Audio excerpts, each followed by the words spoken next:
మనం అనంతపురం నగరంలో ఉన్నాం. ఈరోజు రంజాన్ పర్వదినం సందర్భంగా అనంతపురం ఈద్గాలో ప్రత్యేక ప్రార్థనలు నిర్వహించిన ముస్లింలు రంజాన్ పండుగను పురస్కరించుకొని ప్రత్యేకంగా ప్రార్థనలు నిర్వహించారు. మనతో పాటు మాట్లాడేందుకు ఒక ముస్లిం వ్యక్తి ఉన్నారు. ఆయన అడిగి తెలుసు. సార్ చెప్పండి, ముఖ్యంగా రంజాన్ పండుగను ముఖ్యంగా ఎందుకు నిర్వహించుకుంటారు? రంజాన్ పండుగ విశిష్టతను తెలియదు. अस्सलामु अलैकुम वरहमतुल्लाहि वबरकातुहू। रमज़ान इसे कहते हैं कि रोज़ों को फ़र्ज़ किया गया, इसीलिए रमज़ान मनाते हैं। और ज़कात और फ़ितरात के लिए रमज़ान कहते हैं। रोज़ों को 30 रोज़े फ़र्ज़ किया गया, इसीलिए रमज़ान कहते हैं। ये रमज़ान 30 रोज़ों को रोज़ा रखने के बाद ईद उल फ़ितर की नमाज अदा करते हैं, इसे ईद उल फ़ितर कहते हैं, इसी को रमज़ान कहते हैं। हमारे सरकार नबी करीम सल्लल्लाहु ताला अलैहि वसल्लम ने ईदगाह को जाके नमाज़ पढ़ा था, इसीलिए हम लोग पूरे मुसलमान भाई ईदगाह को आकर नमाज़ पढ़ते हैं। ముఖ్యంగా ముస్లింలు ఈ నెల మొత్తం ఉపవాసాలు ఉంటూ ప్రత్యేకంగా దాన ధర్మాలు కూడా చేస్తారు సార్. దాని ప్రత్యేకత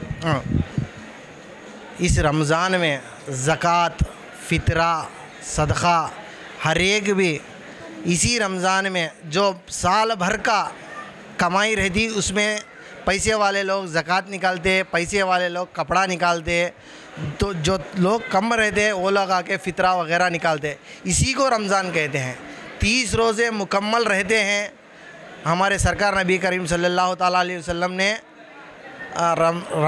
रमज़ान के रोज़ों को फ़र्ज़ किया गया, इसी को रमज़ान कहते हैं, इसी को ईद कहते हैं। ईद उल फ़ितर की नमाज को ये रमज़ान की ईद कहते हैं। अस्सलामु अलैकुम वरहमतुल्लाह। ముఖ్యంగా రంజాన్ పండుగ రోజు ప్రత్యేకంగా మీరు ప్రార్థనలు నిర్వహించడంతో పాటు ముఖ్యంగా పేదలకు కూడా మీరు ప్రత్యేకంగా దాన ధర్మాలు చేస్తారు. చెప్పండి, ఈ పండుగను పురస్కరించుకొని మీరు ఏ విధంగా నిర్వహిస్తారు? ఈద్ ఉల్ ఫితర్ అనేది మనతో పాటు మన సోదరులు బీద బిక్క వాళ్ళకు కూడా మనం సంపాదించిన దాంట్లో 2.5 రూపాయలు, మనం 100 రూపాయలు సంపాదిస్తే 2.5 రూపాయలు మాత్రం పక్కన తీసి వాళ్ళకు సహాయం చేయడమే. మనతో పాటు మన తోటి సహోదరులందరికీ పండగ జరుపుకోవాలనే ఉద్దేశంతోనే మా హుజూర్ ఇట్లా చేశారు. ప్లస్ ఏమైంది, పాతకాలంలో మనతో పాటు మన తోటి ఇరుగు పొరుగు వారికి కూడా వారు పండగ చేసుకోవాలి. మనం ఒక్కటే పండగ చేసుకోవడం అనేది కాదు, మన తోటి సోదరులందరూ కలిపి పండగ సమూహంగా చేసుకున్నారని రంజాన్ పండగ అంటారు. ప్లస్ దీంట్లో మేము 30 రోజులు ఒక్క పొద్దులు నిష్టగా ఉండి దాని తర్వాత పండగ పర్వదినాన మనతో పాటు మన సహోదరులందరికీ సుఖ సంతోషాలతో ఉండాలనే ఉద్దేశంతోనే రంజాన్ పండగ మేము జరుపుకుంటామండి. ప్రార్థనలు నిర్వహిస్తారు, కనీసం లాలాజలాన్ని కూడా అదైతే లేదు. అది నిష్టం కదా ఉండాల్సినది కంపల్సరీ. అది 30 రోజులు అయితే ఒక పొద్దులు మనం నిష్టంగా ఉంటాం. నీళ్ళు అనేది కానీ మనకి ఏది ఉండదు అనమాట. ముఖ్యంగా మీరు పేదలకి దాన ధర్మాలు చేస్తారు? చేస్తాం. ఏమేమి చేస్తారు? మనం ఇది ఇస్తాం. బీద వాళ్ళకి ఏది ఆస్కారం ఉండదు కాబట్టి మనం ఉండే వాళ్ళంతా దాన్ని మనం తగ్గట మనం ఇస్తూ పోతుంటాం.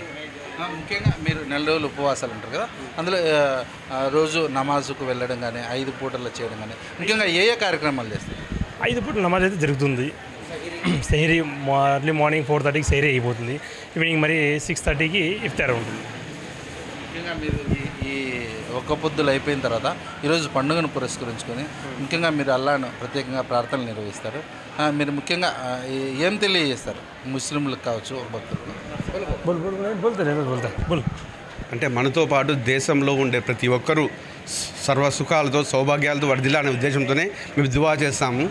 అందరూ బాగుండాలి, మనం ఒకరే కాదు, మనతో పాటు తోటి ఉన్న వారు అందరూ బాగుండాలా, సుఖ సౌభాగ్యాలతో వర్ధిల్లాలనే ఉద్దేశంతోనే మేము అందరూ కలిసి సామూహికంగా నమాజ్ చేస్తాము. ముఖ్యంగా మనం అనంతపురం నగరంలోని ఈద్గా వద్ద ఉన్న ప్రత్యేకంగా ప్రార్థనలు నిర్వహించిన ముస్లింలు ఈరోజు పండుగను పురస్కరించుకొని ఈద్ ఉల్ ఫితర్ని నిర్వహిస్తారు.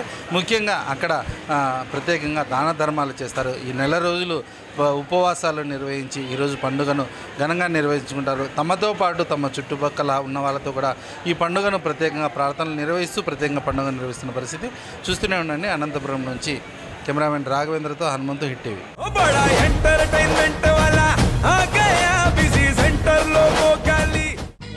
సక్కు సక్కేంద్ర సక్కు సక్కు బాయ్ బాయ్ బాయ్ బాయేంద్ర భార్గవ్ బాయ్ బాయ్. గిరాకొచ్చే టైం ఏంది? కస్టమర్లు వస్తున్నాడు, రేటు కలిపి కస్టమర్లు వస్తున్నారు కదా, మాత్రం పొగరు ఉంటది. మరి తగ్గించేద్దాం పొగర్ని. డబ్బులు కట్టేస్తావేంటి కొంప తీసి? లేదు, కస్టమర్లు ఆపేద్దాం. పదా మరి మన బిజినెస్ స్టార్ట్ చేద్దాం.